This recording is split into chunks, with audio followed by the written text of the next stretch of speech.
Greetings and salutations. Welcome to Popcorn. This is episode 2 of what I like to call The Rewind. It's basically just me talking about my recent movie viewings. So with all that being said, let's watch the intro and make a start. Popcorn. Okay, slight different format compared to the last one. I know it's only episode 2 of The Rewind, but the different format already. I'm going to go through my letterboxd.com list, my diary, my viewing diary.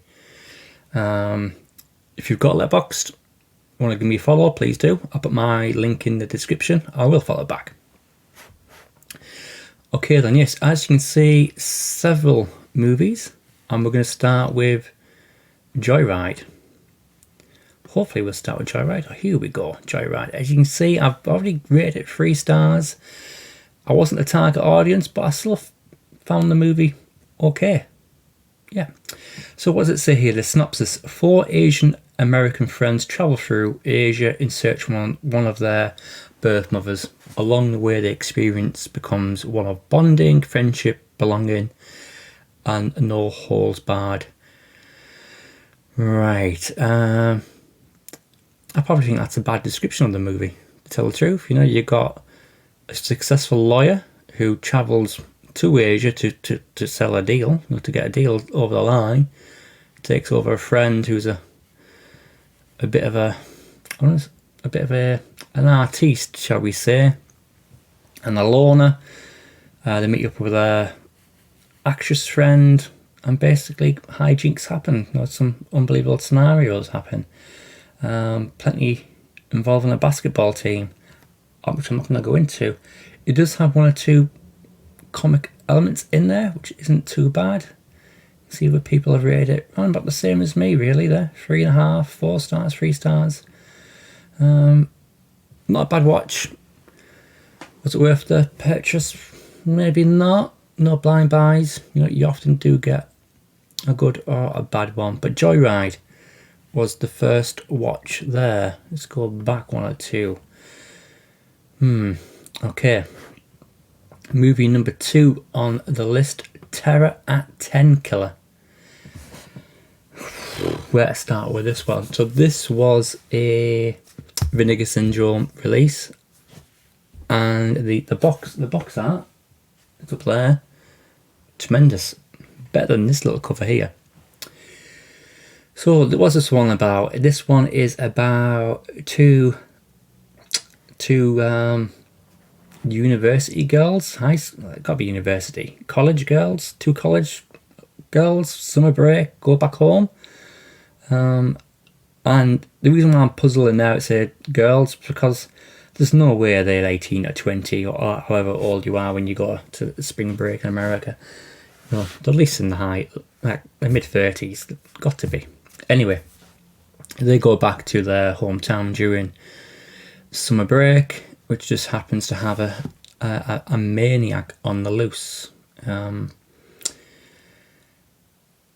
not really much more to say about it. I was very disappointed in the movie. I'll go back. I can't remember how many stars I gave it. I'll go back. But the movie was a letdown. It tried to play on the slash element, but there was no terror. There's no terror whatsoever. There's a handful of murders, if that.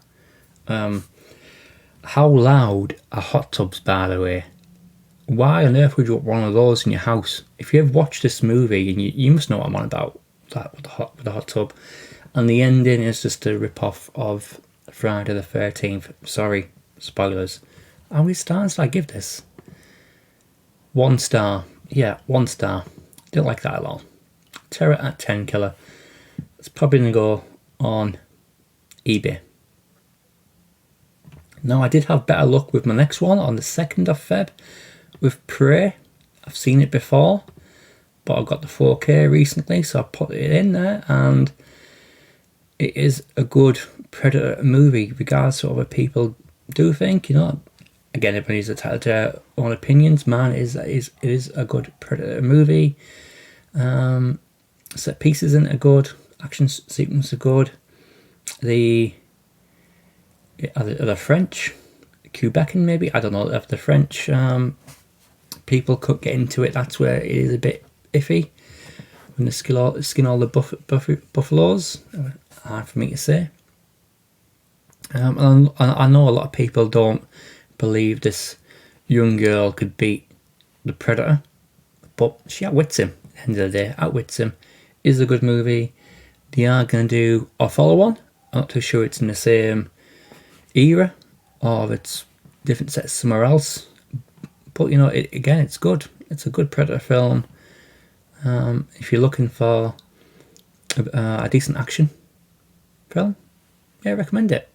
Definitely. Right then. Oh, another Vinegar Syndrome release. A Blade in the Dark.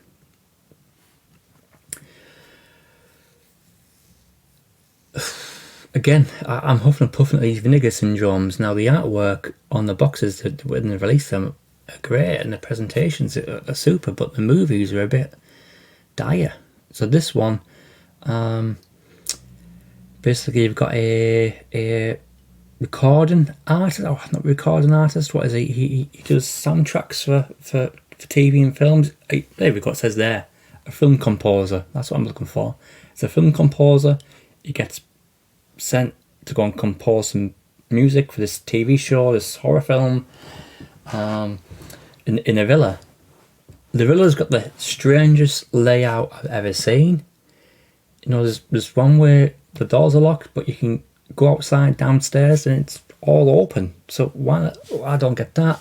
I don't get why you'd have windows in a recording studio. I don't understand why you have the windows open in a recording studio as well. It's surely going to impact the sound. Anyway, I'm nitpicking there. Blade in the Dark, yeah. There's some, again, there's one or two people get murdered. That's about it. Not much more to it. Yeah, there's a nice little twist at the end, but if you don't see that coming a mile off, then you haven't watched horror films or slasher films in the past. Nothing really positive to say about this one as well. The acting was okay. It was just a paint by numbers slasher movie, which I don't recommend. 2-star. Again, I may keep it, because I do like the artwork, but it may go on eBay.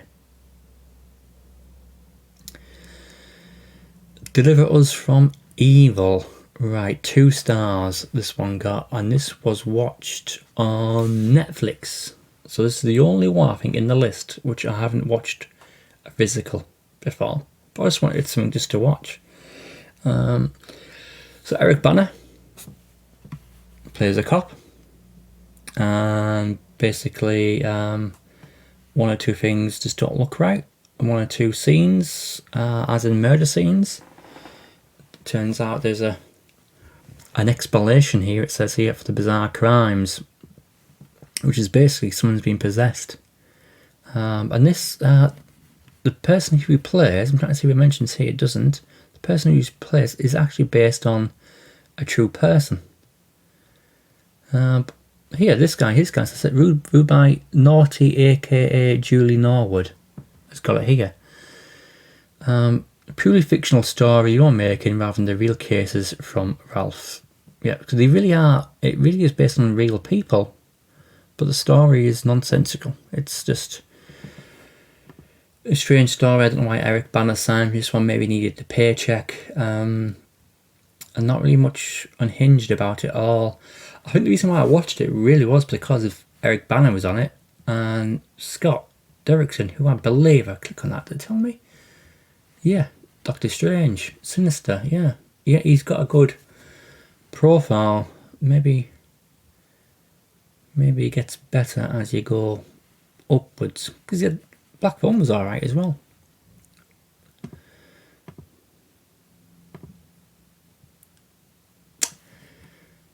Moving on the 10th of Feb was Varsity Blues.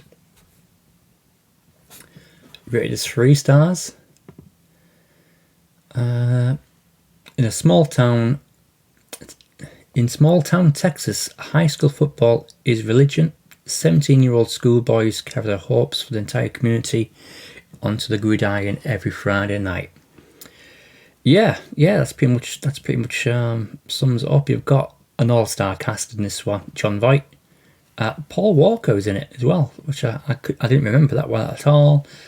James Van Der Beek is the main guy, so Paul Walker gets injured. 4 games to go in the season. James Van Der Beek steps up. Low expectations. He excels. He's a hell of a player. Johnny Moxon is his name. You get the usual cheerleaders coming under him. You get, the old girlfriend, and you really got him going against the grain, against the coach here, who's all empowering. Filmed in '99, as you can see there, and you can tell it's filmed in '99, but it's a good, decent coming of age ish movie. Varsity Blues expectations. What is it where people give it 2 stars, 3 stars, or 1 star? Yeah, that's a fair comment from Sarah Jean. How many times can My Hero by the Foo Fighters be played in one movie? Yeah, there's a scene right at the end where it basically stops and starts. Yeah, definitely. But Varsity Blues, good. It is a good American football high school movie. And I watched that Super Bowl weekend, I believe. Couple more to go through. So on the 11th, Buried Alive. So this is based on an Edgar Allan Poe novel. And again, this is a Vinegar Syndrome release. And this is probably the better one I watched this month from Vinegar Syndrome. So what does it say here? A young woman goes to teach at the Ravencroft Institute. So Ravencroft there, that's a nice homage to Edgar Allan there. A spooky old girls' school overrun by ants and staffed by some unusual types. Yes, there's a very weird is it Donald Pleasance? I think it's him. He's weird, proper weird in the movie. But spurred on by a series of horrific hallucinations, she begins to investigate the mysterious disappearance of several students. Which is right, because basically they are getting buried behind these walls here. That's very on the nose, that poster. There's a Simpsons episode, Tales of the Beaten Heart, that one. This is basically it. It's not a bad film, actually. Not too sure why she all of a sudden has these hallucinations. We don't know how it's triggered in the movie. I don't know if that's ever explained. But she does start to see them there. You've got a young Nina Long in it as well. I'm trying to see some other names who might stand out. I don't think any of them really did. Robert Vaughn, yes. Nina Long. It was a decent film.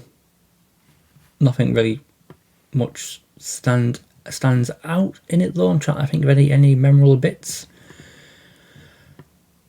No, so let's move on. I give it 2.5 stars. Like I said, it probably was the better of the Vinegar Syndromes I watched in February.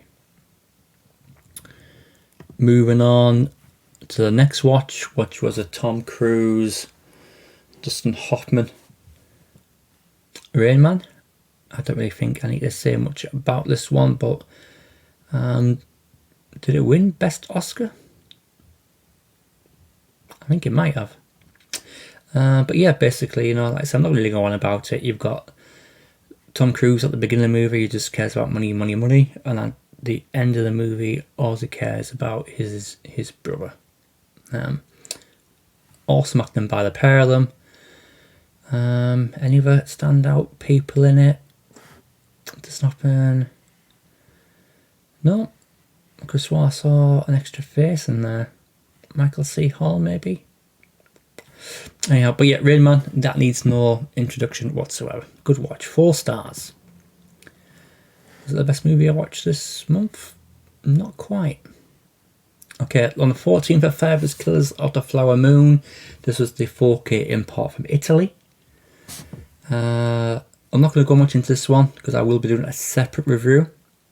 I'm going to do a separate review on this movie. So I am just going to back out of that one. You can see I give it 3.5 stars. All I would say is that I did hope for more.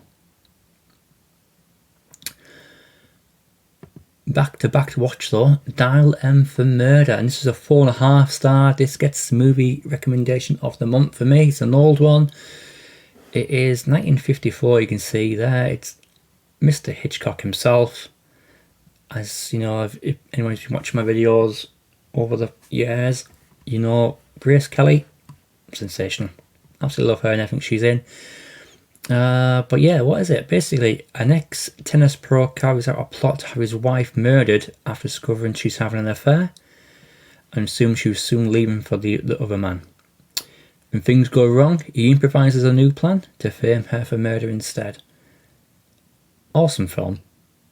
The way this guy thinks on his feet, the husband, during the film, he has an answer for absolutely everything. Yes, I know it's scripted, but it's just good how he gets, you know, his way, if you like, so many times, and his interpretation, how he manages just to twist it.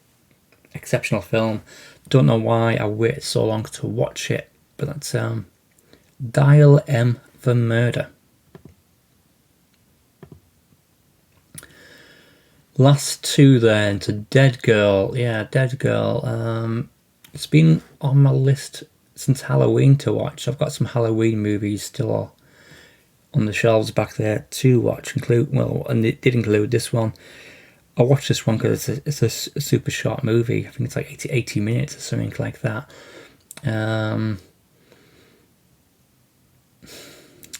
It's not a good watch. It's not a comfortable watch, to tell the truth. It basically, you know, you got two people to start with, find a dead girl in an abandoned hospital, but she doesn't turn out to be dead. She's something more than dead, without giving it too much away. No spoilers. And they do some pretty horrific things to her. Well, one of the people does as well. This guy here, he wants nothing to do with it. He wants to, you know, he wants to back out, but he also doesn't want to lose his friend. And basically, that's the tale of the tape. Is, you know, it's about friendships and human beings doing awful things to human beings. But what other people give it? One, the problem with revenge movies, they often spend too much money. Yeah, agree. This movie started off feeling it was going to be something good, then it wasn't. Yeah. This guy, here we go. I'm going to say guy, I don't know. Cole SOS Wag. Yeah, he sums up pretty well. But you give it more stars than me, I think. Dead Girl. 2 stars I give it. And then my final watch, because this is getting to be a long video, I might have to do these weekly, maybe again tweak the format. Blood Simple, a Criterion release. Blood Simple. It is a Coen Brothers movie. Who's in it? You've got Frances McDormand making her debut in there, and you got, well, look at the names that stand out. It is plenty of names and faces you're going to recommend. Now, Holly Hunter is in it. Holly Hunter, but I say a voice, only a voice, but I say I didn't really see a face there. Anyway, what's the movie about? The owner of a seedy small-town Texas bar discovers one of his employees having an affair with his wife. You have to edit that out. A chaotic chain of Mrs. Standon's lies, mischief ensues after he devises a plot to have her or them murdered. Yeah, that pretty much sums up nicely. You've got the husband discovers an affair, wants to get them killed, and it doesn't go the way he thinks it's going to go. Yeah, nice one. I love these Minnesota boys so goddamn much. Yep. This guy didn't like it. Oh, I keep saying guys. He's got JFK picture there, so I'm going to assume it's a guy. It's called Theo. Matt Allen says, dying for the Coens to make a true all-out horror. A Coen Brothers horror? Good idea. Good idea. So, that's what I've watched recently. So how many was that? What, 2, 4, 6, 8, 10, that 12? 12 movies there over the past week or two. It probably is a bit of a long video, this one, so probably I'm going to do it weekly and just do a couple of movies each week. Movie of what I watched there, movie of the month, is Dial M for Murder, no doubt about it. More of the more recent ones, Flower Moon, and then probably Blood Simple. I'm not going to say Rain Man. Even though Rain Man is probably more acknowledged, more known, I have given it a 4-star. I'm going to go for Blood Simple. That's the first time watch, where Rain Man wasn't. So the 3 movies I would recommend for you to go on or watch: Blood Simple, Killers of the Flower Moon, and Dial M for Murder. Well, this has gone on much longer than I expected, so apologies for that. 12 watches, 3 recommendations, and I'll promise next time I'll keep it a bit more tight. Yeah, a bit more tight on there. But yeah, let me know what you think. If you've seen those movies, what did you think? Are you good there? Are you on Letterboxd? If you are, give me a follow back. I will follow you back there. Yeah, I don't know if I said that right. Anyhow, thank you for watching. Hope you enjoyed the video, and I'll see you on the next one. Do take care.